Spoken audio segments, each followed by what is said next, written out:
pane chitiko chinoshamisa chatona chaexposewa neCitizen. Aiwa, iu treatment yaitiwa nemacompanies amuziva vakomana veCity Parking vaya, vatoona kuti aiwa pane chokwadi chansi kufumurwa, zvatiri kuona kuti all these companies dziri affiliated aiwa nethe government, aiwa dziri kupressurize maworkers kuti abate aiwa macitizens nekuseri kweruoko. Only way yavari kungozviitira kuti vakwanise kudhimanda mari yakawanda kwavari. Sanapinda masvika nomudanyuka panapa noti subscribe or like or turn on the bell icon. So anoitsanangura nyaya yakachara achiti, so I parked along Jason Moore Avenue, paid my parking ticket as usual, and I'm sitting in the car and this guy runs to claim the car.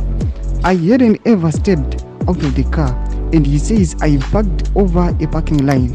I asked him, was it not proper to just ask me to adjust the wheel, to adjust the vehicle, since I hadn't left the car, and he ignored me and gave me a $46 ticket? Surely this is abuse.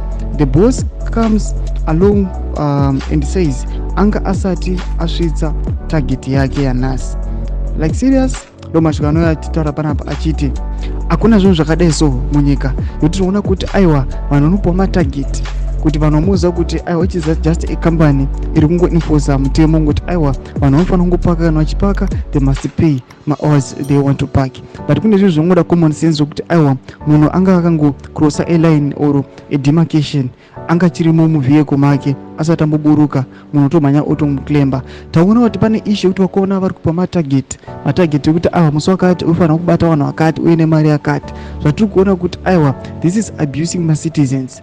Aiwa munhu anenge ari mumota vehicle vake asati aburuka, but ukuona kuti aiwa kunyangwe nemabosses acho they don't really care. Ukaona boss acho achikudza reason yakadai so ari a boss wanzoti ari kutungamira maworkers, unazikuona kuti aiwa this guy nyangwe knowledge chacho haana. Mutidza mafungiro enyu muri kudi pamusoro pechitiko ichi, pina comment section yedu. Musava no subscribe or like and turn on the bell.